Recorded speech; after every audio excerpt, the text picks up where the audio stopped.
নমস্কাৰ, নতুন এটা ভিডিঅ'লৈ আপোনালোক সকলোকে স্বাগতম জনাইছোঁ। যিহেতু আমাৰ হেঁপাহৰ ৰঙালী বিহু পালেহি আৰু আজি হৈছে উৰুকা আৰু বিহুৰ বাবে কিদৰে প্ৰস্তুতি চলাইছোঁ তাকে অকণমান দেখুৱাব বিচাৰিছোঁ ভিডিঅ'টোত। শেষলৈকে চাই থাকিব। বিহু বুলিতো কিবা এটা ল'বই লাগিব আৰু কি লওঁ, বজাৰলৈ যাম আজি, দেখুৱাম আপোনালোকক। এয়া আমি যোৰহাট টাউন পালোহি। তাৰপিছত ভাইটিয়ে নিজলৈ এটা ব্লেক কালাৰ জিন্স চাইছে, টাউনখনত বিচাৰিয়ে পোৱা নাই। চক বজাৰখন নোহোৱা হোৱাৰ বাবে সকলোৰে বহুত সমস্যা হৈছে। শেষত যেনিবা এখন দোকানত গৈ সি পালেগৈ। ময়ো তাহাঁতৰ লগতে এনেই ঘূৰি ফুৰিছোঁ, কিনো কৰিম আৰু।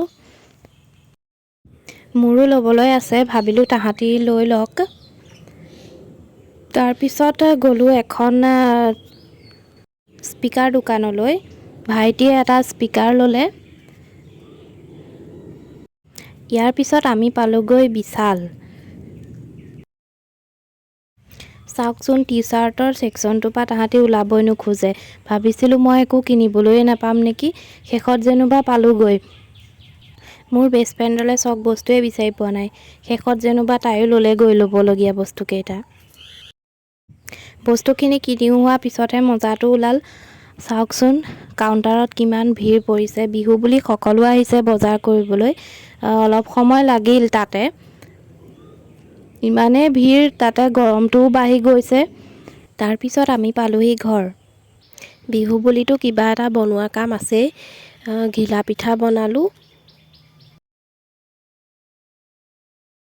লগতে কেক এটাও বনোৱা হ'ল। তাৰপিছত নাৰিকলৰ লাডু বনোৱা হ'ল। তাৰপিছত তিলপিঠাটো লাগিবই আৰু মিঠৈ বনোৱা হ'ল। এইদৰে বিহুটো পালন কৰিছোঁ।